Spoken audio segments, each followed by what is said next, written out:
Hello guys, good morning. तो यहाँ पर मैं उठ चुकी हूँ सुबह 6:30 बजे। और मैंने जो आपको स्प्रिंग बोर्ड के ज्योग्राफी के नोट्स दिखाए थे उनको मैं पढ़ रही हूँ।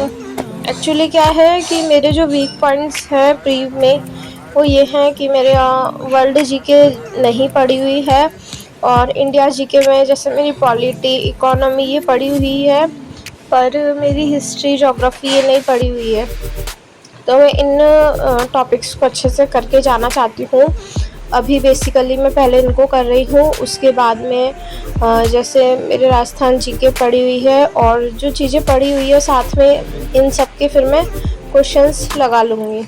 और साथ ही मैंने कल एक टेस्ट दिया था प्री का, तो उसमें मुझे जो क्वेश्चंस नहीं आए थे वो मैंने एक पेज पर नोट डाउन किए हैं।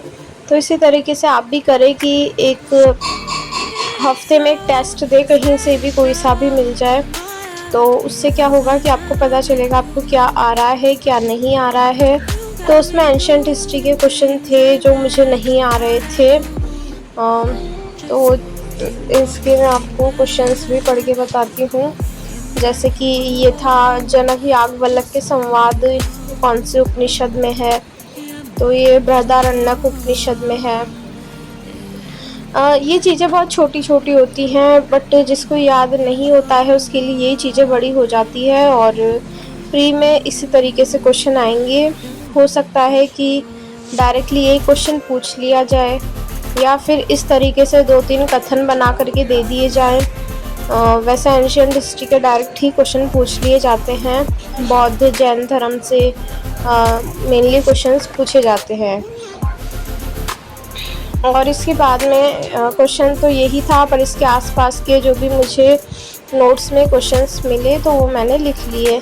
एक्चुअली क्या है, मेरे पास बहुत सारे नोट्स पीडीएफ फॉर्म में है, तो मैं आपको दिखा नहीं पाती हूँ इसके अलावा कि मैंने क्या पढ़ा, तो मुझे वो पीडीएफ निकलवानी पड़ेगी।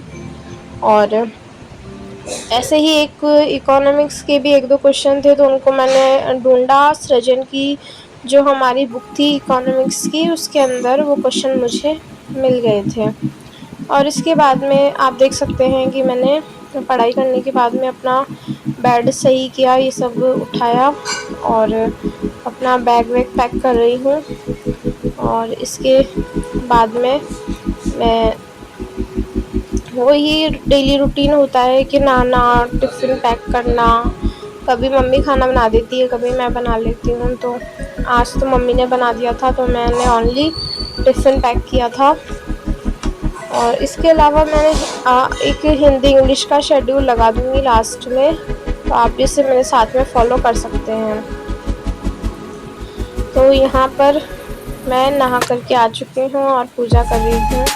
तो मुझे आप लोगों से कुछ कहना था कि मेरे को ना बहुत मोटिवेशन फील होता है जब मैं किसी नीट के एस्पिरेंट्स को देखती हूँ, उनका मोटिवेशनल स्पीच सुनती हूँ। जैसे कि पीडब्ल्यू के जो स्टूडेंट होते हैं, तो वो लोग क्या है कि कितने अभावों में होने के बाद भी और हमसे कम एज की होने के बाद में भी वो नीट जैसे एग्ज़ाम को निकाल लेते हैं।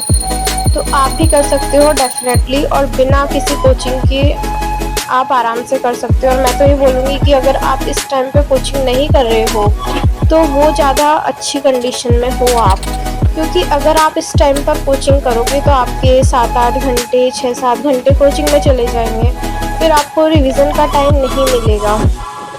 हो सकता है कि वो लोग आपके प्री के अकॉर्डिंग अच्छी तैयारी करवा दें, पर अगर आपका जैसे बेसिक्स क्लियर है, आपने थोड़े बहुत एग्ज़ाम दे रखे हैं, तो आप खुद भी आराम से कर सकते हो तैयारी। नोट्स सब तरह के अवेलेबल हैं मार्केट में।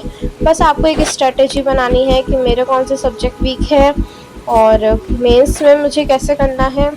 वो सब चीज़ों के साथ में आप आराम से एग्ज़ाम क्रैक कर सकते हो। जैसे जैसे मैं आंसर राइटिंग कर रही हूँ मुझे समझ में आ रहा है। पहले मुझे लगता था कि मुझसे मेंस कैसे होगा, तो बहुत ही बड़ी चीज़ है, पर जैसे जैसे मैं आंसर राइटिंग कर रही हूँ तो मुझे लग रहा है कि नहीं, मैं कर सकती हूँ। और रैंडमली आंसर राइटिंग करने से क्या होता है कि मुझे कोई सा भी एक तो टॉपिक पता चलता है, जब अपन किसी टॉपिक के बारे में खुद सर्च करते हैं फिर खुद लिखते हैं तो उसकी बात अलग होती है। मेरा ऐसा मानना है कि जैसे अपन अगर मॉडल आंसर अपने को मिल जाता है तो अपन उसी को ही रटने की कोशिश करते हैं। तो मॉडल आंसर को रटने की बजाय आप पहले आंसर को ढूंढो, याद करो, लिखो। भले ही आप देख करके लिखो, अगर आपको याद नहीं हो रहा है तो आप देख करके लिख लो, पर जब हम खुद से उसको ढूंढते हैं, लिखते हैं, तो उसका एक अलग ही प्रभाव आपको देखने को मिलता है।